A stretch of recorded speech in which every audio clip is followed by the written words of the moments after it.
Hello everyone, today I'm here with another video. Today we are going to discuss about OET reading part C. I know many are struggling to crack reading part C, but I will explain in detail how we can solve it. Here we are going to use the method of reading first question, then the text, then the answer options. By doing these examples, you will get a clear idea. Let's read the question. The writer suggests that the risks from exposure to excessive industrial noise. Here, the keyword is the writer's suggestion about the exposure to the risk. So, let's read the text. First, personal devices and hearing loss.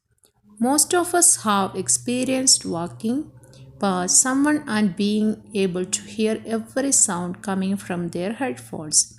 If you've ever wondered whether this could be damaging their hearing, the answer is yes. In the past, noise induced hearing loss typically affected industrial workers due to prolonged exposure to excessive levels of noise with limited or non existent protective equipment. There are now strict limits on occupational noise exposure, and many medico legal claims have been filed as a result of regulation. The ubiquitous use of personal music players has, however, radically increased our recreational noise exposure, and research suggests there may be some cause for concern. So, what do you understand from this? The summary of this paragraph. So they are telling there is a problem when we are going through this the headphone, and maybe they are using in loud voice, it can affect our also, but he's comparing from in the past there was limited use of there were no protective equipment, that's why they were in a risk, but now there is a new rules and strict laws implemented to prevent all these things. Let's look on the first option. Have become better regulated over time. Next one, have increased with the spread of new media devices. C, were limited or non-existent in the past.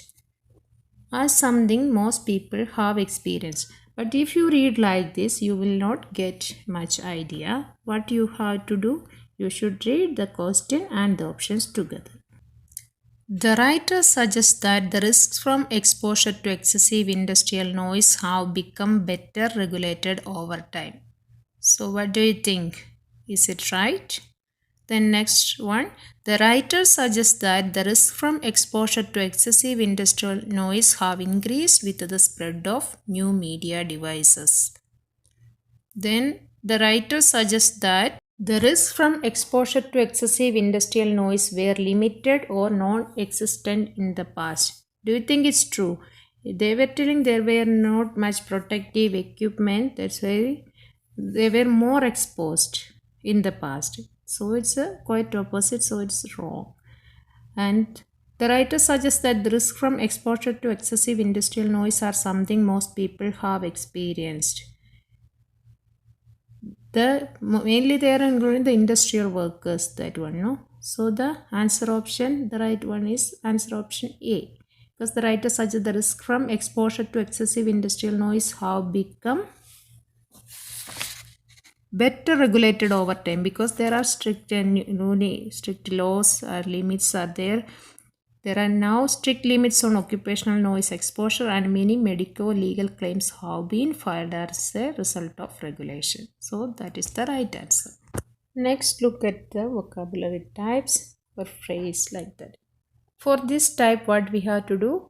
First, read the question. So you found they're asking for this specific word. Then just read just before and after the paragraph. No need to read the whole paragraph.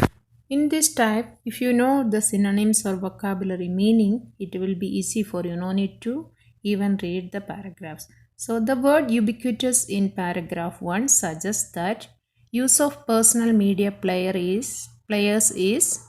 So let's go to the paragraph. The ubiquitous use of personal music players has, however, radically increased our recreational noise exposure, and research suggests that there may be some cause for concern. So, what do you mean by the ubiquitous? Let's move on to the answer options. The word ubiquitous: A. Getting out of control, B. Radically increasing, C. Extremely common, D. A serious health risk. So in the paragraph they are telling the ubiquitous use of personal music players has. So ubiquitous means, is it getting out of control? No. Radically increasing, the radically increasing use of personal has, however, there is a chance, but then C, extremely common. Yeah, because it's a very rare.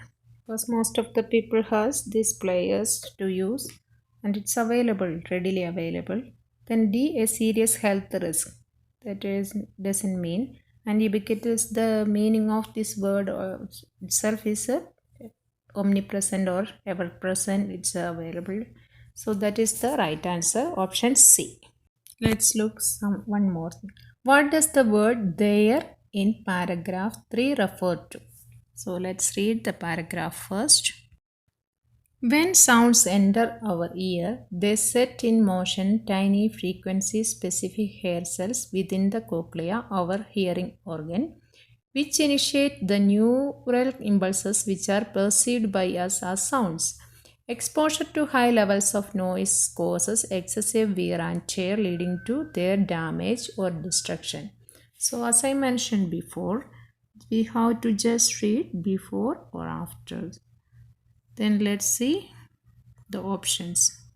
Yes, smartphones and music players. Are they mentioning about the smartphones and music players?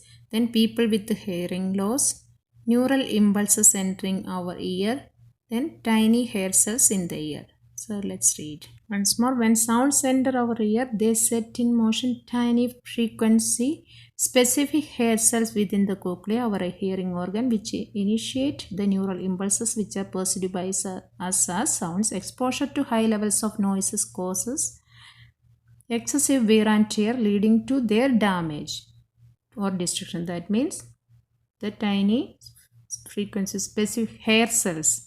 There means the hair cells are plural. So we have to look at whether it's singular, plural, like that also. Okay. Here they are not mentioning about the smartphones and music players. It's mentioned, but it's not related to that one. And then people with the hearing loss, it's not mentioned. Then neural impulses entering our ear. That comes neural impulse which is mentioned, but specifically they are mentioning about the hair cells within the cochlea, our hearing organ, which initiate the neural impulses. So it doesn't mean. That is the answer. So the answer is D. Then you have to look at is there any timed references given, any auxiliary verbs supporting. Then you should look at, is it a suggestion from the opinion of the writer or is a fact. You have to differentiate all these things, then only we can get the answer. I think it's clear for you. In order to get more score in the reading part C, you have to look at the opinion, or you should know how to differentiate the opinion and facts of the writer, and look at the timed references and also the modal verbs. These all will help you to achieve the score. And as you know, the practice make perfect. Try to practice very well before your exam, so you can crack the part C of reading. Then if you like this video, please like and share with your friends as well. I know many are struggling with how to crack this OET reading part C. So they can also get an awareness and they can get their score and reach their dream country. Thank you very much. Bye.